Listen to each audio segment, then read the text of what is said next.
मित्रों, एक जातक का प्रश्न था कि कुंडली में कैसे देखें कि जो बच्चे का या किसी भी जातक का जो जन्म हुआ है वह किस प्रकार के पायों के साथ हुआ है। जैसा कि आप सभी जानते हैं कि 4 प्रकार के पाए होते हैं। कहा जाता है सोने के पाए के साथ जन्म हुआ है, चांदी के पाए के साथ जन्म हुआ है, तांबे के पाए के साथ जन्म हुआ है अथवा लोहे के पायों के साथ जन्म हुआ है। तो आज के वीडियो में आपको ये बताएंगे कि कैसे देखेंगे कि आपके जन्म के समय किस प्रकार के पायों के साथ आपका जन्म हुआ है, या कैसे देखेंगे कि किसी जातक का जन्म किस प्रकार के पायों के साथ हुआ है और कौन सा पाया किस चीज शुभ होता है अशुभ होता है। तो मित्रों, जन्म के समय पायों की स्थिति देखने के लिए चंद्रमा को देखा जाता है।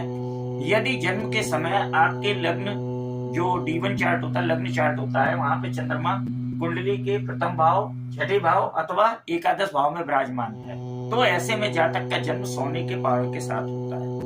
लेकिन ये सुनने में तो बहुत अच्छा लग रहा है, लेकिन यह स्थिति बहुत शुभ नहीं होती है। सोने के पाए बहुत अधिक शुभ नहीं होते हैं। ऐसे जातक बहुत ही भावुक होते हैं और उसके स्वास्थ्य के लिए यह स्थिति अच्छी नहीं रहती है। उनका इम्यूनिटी सिस्टम कमजोर रहता है और बार बार छोटे छोटे रोग जातक को जीवन भर परेशान करते हैं। यदि जन्म के समय चंद्रमा कुंडली के द्वितीय भाव में विराजमान है, पंचम भाव में विराजमान है या कुंडली के नवम भाव में विराजमान है, तो ऐसी स्थिति में जातक का जन्म चांदी के पायों के साथ होता है और यह बहुत ही शुभ स्थिति होती है। जातक अपने परिवार के लिए बहुत ही भाग्यशाली होता है।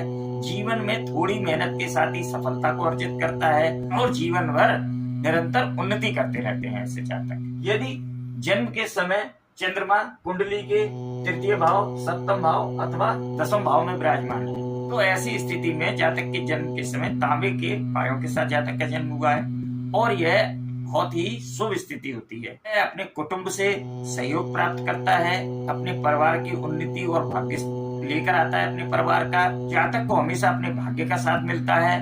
थोड़ी ही मेहनत के साथ उसको जीवन में उन्नति मिल जाती है, तरक्की मिलती रहती है और बिना किसी कष्टों के उसका जीवन व्यतीत होता है। ऐसे जातक अपने पिता के लिए भी बहुत भाग्यशाली होते हैं। वहीं यदि जन्म के समय चंद्रमा कुंडली के चतुर्थ भाव, अष्टम भाव अथवा द्वादश भाव में विराजमान हो, तो यह सबसे विकट स्थिति होती है। ऐसे जातक अपने पिता के लिए बहुत ही कष्टकारी होते हैं। जीवन भर संघर्ष झेलने पड़ते हैं। जीवन बहुत ही संघर्षपूर्ण हो जाता है। बार बार कष्टों का सामना करना पड़ता है। प्रत्येक काम बिना बाधा के संपन्न नहीं होता है, यानी जीवन भर कदम कदम पर समस्याएं उत्पन्न होती हैं और पिता के लिए भी यह स्थिति शुभ नहीं होती है।